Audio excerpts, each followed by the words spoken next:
Hello, welcome to this first video giving you feedback on week three's discussions. I'm going to address the questions related to the chapter reading. The first question was asking, in what ways were the colonies becoming both more English but also more American? The chapter talks about Anglicization, the process of becoming more English. As the colonies became wealthier, the tastes of those who could afford it were turning towards having English-style fixtures and fittings in their homes, English-style portraits of themselves and their families, and so on.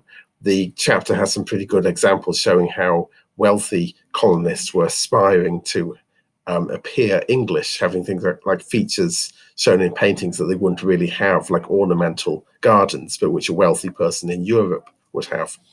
But paradoxically, the colonies were also becoming more American at the same time. As they grew in wealth and confidence, they became more self-sustaining, both economically but also culturally. They developed a more specifically Anglo-American culture.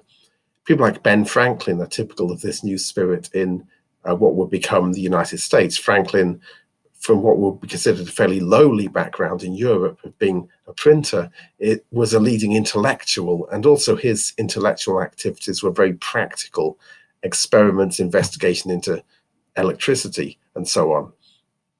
Although this wasn't in this section of the chapter, you could also have talked about things like religion. The Great Awakening is a good example of a movement which was American grown and actually inspired English preachers to go on over later to the colonies to join in a movement that had begun in the American colonies.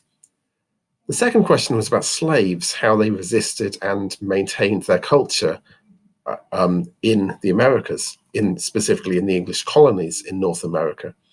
Well, sometimes there were open revolts. The Stono Revolt of 1739 was one that a lot of you mentioned in the Carolinas. Outright revolt, though, was relatively rare in mainland North America. It was more common in the Caribbean colonies, particularly the smaller islands where there was nowhere to run to, so revolt was the only means of resistance. On mainland North America, particularly in the southern colonies where there's an open border towards Spanish territories in Florida and westwards into native-controlled territories, there's a means of escape.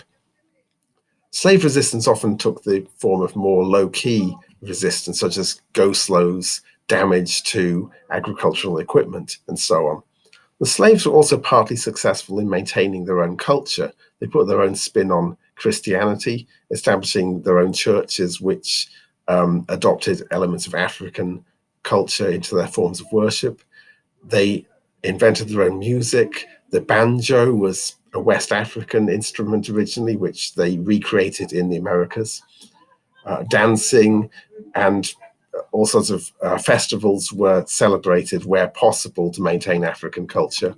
It varied depending upon location. The book used the example of the outer islands in the Carolinas, where it was swampy and the white owners didn't want to be based there, so they had a more of a hands-off approach, allowing the Africans to maintain some of their own culture, more separate from the white culture, which was imposed more successfully on them in other parts of America.